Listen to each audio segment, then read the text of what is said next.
Unit 2 essays, interaction among branches. I want you guys to write 2 essays, and that's whether you're taking the AP test or not. I want you to practice and do this. I'm going to give you basically as much as I can for the answers and help you with this. You can always ask, you can always talk to somebody else with it and then go over your answers. The first one is going to be an argument essay, and then the next couple will be a constructive essay, and you get to pick and choose. You can stop and start this and see where you want to go. And the first is the argument essay. As part of the blueprint for checks and balances, the United States Constitution outlines a procedure for Congress to impeach and remove public officials, including the President of the United States. Develop an argument on whether the congressional procedure outlined in the Constitution for impeachment and removal is an effective check on the President, too weak a check on the President, or too strong a check on the President. Use at least one piece of evidence from one of the following documents: Brutus 1, Federalist 51, and Federalist 70. In your response, you should do the following. Respond to the prompt with a defensible claim or thesis that establishes a line of reasoning. Support your claim with 2 pieces of specific and relevant evidence, and 1 piece of evidence that comes from the foundational documents listed above. Second piece of evidence can come from any other foundational document not used as your first piece of evidence, or may be from your knowledge of course concepts. Use reasoning to explain why your evidence supports the thesis or claim. So you basically need to do a thesis, and the thesis is basically that the congressional procedure outlined in the Constitution for impeachment and removal is ineffective, is too weak, or too strong a check on the President.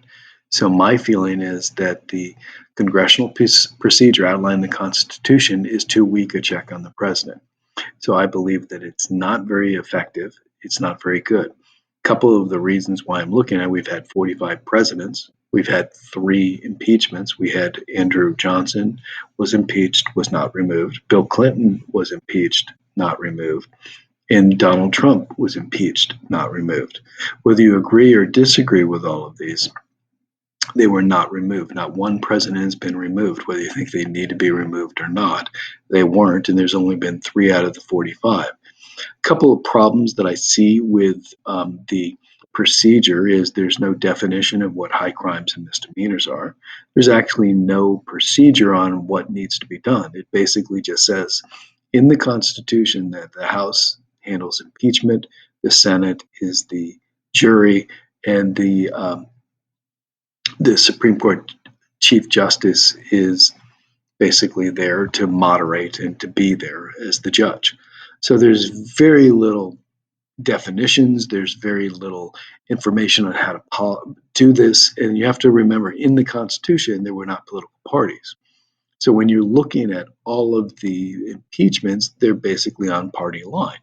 So when you're looking at Bill Clinton and Donald Trump, for sure, the Democrats supported Bill Clinton and wouldn't allow him to be impeached. The Senate was controlled by the Democrats at that time, and they did acquit. In Donald Trump, the Senate was controlled by Republicans. Republicans didn't even want to have witnesses, didn't want to have a trial. They acquitted. And with Andrew Johnson, now this was a case where Andrew Johnson was a Republican, and the Republicans were bringing up the charges for that, but he was more acting like a Democrat, and he did not make it. He did not get removed by 1 vote. So it was close, and it was one of those where it was actually a Republican president, quote Republican president, because he was more of a Democrat than he was a Republican. He was not like Abraham Lincoln. And then the radical Republicans, or Thaddeus Stevens and the others, were very hardcore Republicans, and they were against the South, and Johnson was for the South, and Johnson was a Southerner, and they were, so there's a lot of different slave South issues, North-South issues, and that kind of stuff. But none of the presidents have been removed. So how can you say it's a check when they haven't been removed? Now, my question right now in the future, is there going to be any president that actually is going to be impeached? Is it worthwhile to impeach? Because it seems to be such a partisan, such a issue. Now, when you're looking at the foundational documents, Brutus number one is against doing the Constitution, against the entire form of government, because everybody has too much power. Most of Brutus one is against the necessary and proper clause, the lifelong judicial appointments. But it also basically says that they're afraid of a president, a strong executive that's in a faraway area, that's in charge of a standing army that is too powerful, which is basically what we see is a president is very powerful, has too many powers. The Federalist 70 is about a strong executive, where we basically need a strong executive that is a single person that has energy and safety. Now, he'll be accountable in government because he's one person, not 535. And if there's any problems, you can say, well, it's his fault. He did it. That's it. A strong president is needed to defend against legislative encroachments because all of the founding fathers thought the legislative branch would be the most powerful branch. So they needed a strong president to go against legislative encroachments. You could always, like I said, blame the executive branch. As long as there's good behavior, that's fine. And basically, a strong executive would promote effective and representative democracy, and if they didn't, they would be voted out. So, Federalist 70 argued for a single executive, and even Hamilton wanted the executive to be life, not to have any term limits and have a long term.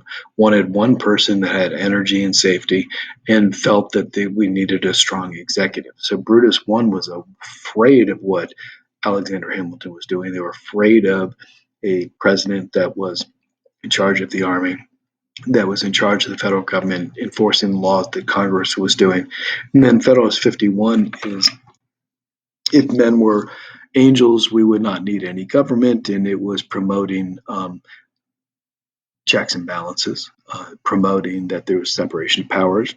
And so you have Article 1 with the Congress and having their 18 powers, and then you have the president, which could veto laws, could, appoint departments, appoint ambassadors, appoint things. So there was definitely separation of powers.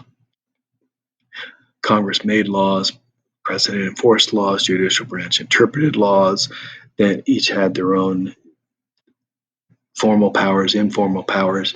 So that was checks and balances, and separation of powers was the best way to have the government. So you're going to have to look at to see what you're going to use for each one for these foundational documents. You must use the foundational document in one of your arguments for whether the impeachment is too weak a check on the president, too strong on a president, or it's an effective check on the president. And then you have to use some other piece of evidence. So you might use, in this case, you might use different cases. You might look at, the Indian Removal Act, where the Supreme Court made a decision. The president did not inform it. Congress could have done something with it. You could have looked at past impeachments with President Johnson, President Nixon, President Clinton, President Trump, and see what the crimes were, if there were any crimes, and what happened. You can look at political parties. Political parties have affected the actual impeachment process. The idea was there were three separate branches. So in Federalist 51, there were three branches. There was no political parties. So the Congress would want to make sure that they were number one branch, and that the executive branch would not, stop them. It wouldn't be that they would be working together. In President Trump's case, possibly even in President Clinton's case, that the two branches work together to have a strategy. We definitely know in President Trump that Mitch McConnell and President Trump worked together to stop the impeachment process and stop the trial and stop that. Many people feel that that never would have happened back in the 1800s because Congress would have been seen as the more powerful branch, the one that's basically the one that should enforce the Constitution, enforce any wrongdoings. But with political parties, that's changed everything. If the Congress and the president are in the same party, there's no way that a president would be impeached, because that's the same party. You want to get elected, you want to have your agenda go through. And that's the reason why Republicans did not want to impeach President Trump, because they wanted low tax cuts, they wanted lower regulations, they wanted to gut the EPA, get rid of education, they wanted the good economy. Why would you impeach a president, even though there were abuses, even though you said, that's not so good, I wouldn't like President Obama to do that, but because of political parties, you're going like this. So you need to find a piece of evidence from some of the documents. Could be political parties, some from the past, what you've learned. Another document you can use, Brutus 1, Federalist 51 or 70, and you need to have your thesis. Remember, your thesis should say that the Congress, that the congressional procedure outlined in the Constitution for impeachment is an effective check, is not an effective check. It's too weak a check on the president, too strong a check on the president, because, and then give 2 reasons why. And in your 2 reasons, make sure that you have the piece of evidence from one of the foundational documents, Brutus 1, Federal 71, Federal 70, and then tie that to the thesis and tie that to the prompt.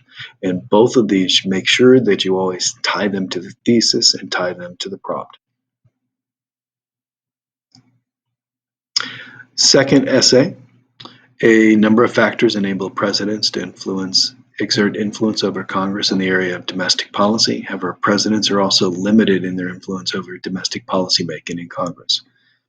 The Constitution grants president certain enumerated powers. Describe, so this is not list, it's describe 2 of these formal powers that enable a president to exert influence over domestic policy.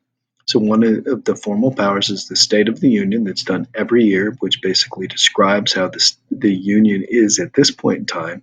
But the other, it is, what does the president want to do in the next year in domestic policy? So they always mention domestic policy. What do they want to happen with taxes, with roads, with jobs, with unemployment, with inflation? So when you're looking at domestic policy, you're looking at GDP. Do you want the economy to grow? Do you want inflation to go down, unemployment to go down? You're going to stay where you're at, but you also want to improve it. So you might have domestic policy where you have a roads program, infrastructure program, you might have a jobs program, you might have retraining program. And you want to do this in your State of the Union speech, and you want to do that. The other enumerated power that you might have, that the president has, is nominate and get advice from the department chairs, departments. So you have a cabinet, and you nominate people to be in your cabinet, and you also have instructions for your cabinet to influence your domestic policy. So you would have a Treasury Department, you'd have Commerce Department, Labor Department. Those are in the cabinet, but you also have the Federal Reserve. You also have appointments to the Federal Reserve. You also have appointments to EPA and other agencies, which can also affect policy and affect what happens. So President Trump has made appointments and made some policy issues about the environment, that right now they're getting rid of regulations in the environment. They're getting rid of requirements for states to follow policy. They're gutting the budget of the EPA. They're gutting the budget of the education department in different areas in welfare. So you're looking at the president with the budget, the president with the appointment process, the president with the State of the Union has formal powers that they enable to exert influence over domestic policy. Now, choose 2 of the following to find the term and explain how each limits the president's ability to influence domestic policy making in Congress. So mandatory spending is a limit on the president, because mandatory spending in Congress is for entitlements. It's for Social Security, Medicare, that are required to be spent. So no matter what the budget is, no matter what the deficit or whatever, these are things that are in law that have to be spent, that restrict the president from doing other kinds of spending. So they might be limited in increasing defense spending, or increasing infrastructure spending, or in doing some other spending that they want to do, because mandatory spending has to be done and it cannot be changed. Party polarization.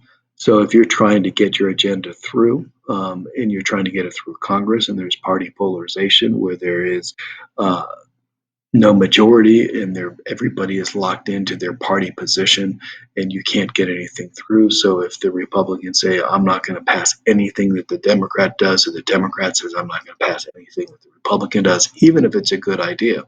Some examples of good ideas.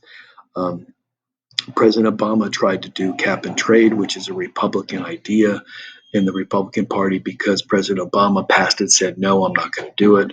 Obamacare is an actual Republican idea from the state of Massachusetts. It's called Romney Care, and Republicans didn't do that. And this is one of the problems with healthcare that the Republicans have, is they can't come up with their own solution for healthcare because their basic solution was Obamacare.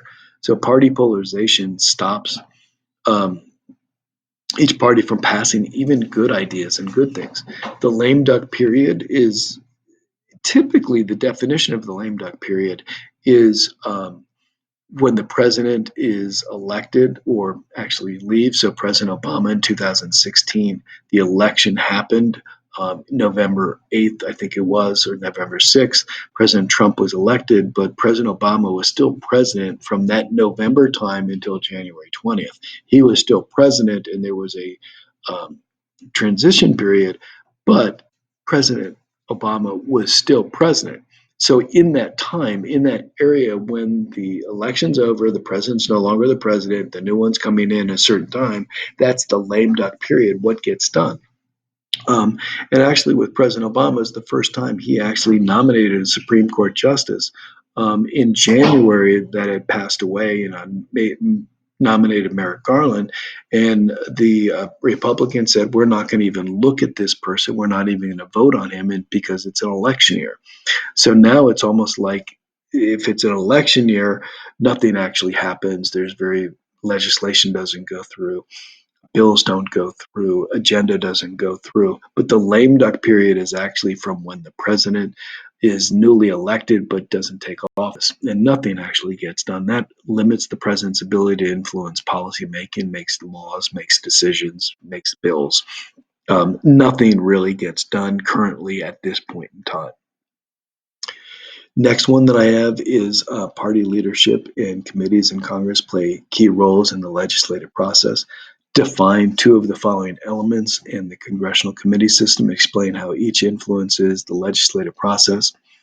So specialization is where in each committee you are the specialist of that committee. There's the banking committee, the agriculture committee, the foreign affairs committee, the appropriations committee. You are experts in that committee. You know things about it. You research. You are the specialist in that area, in that function.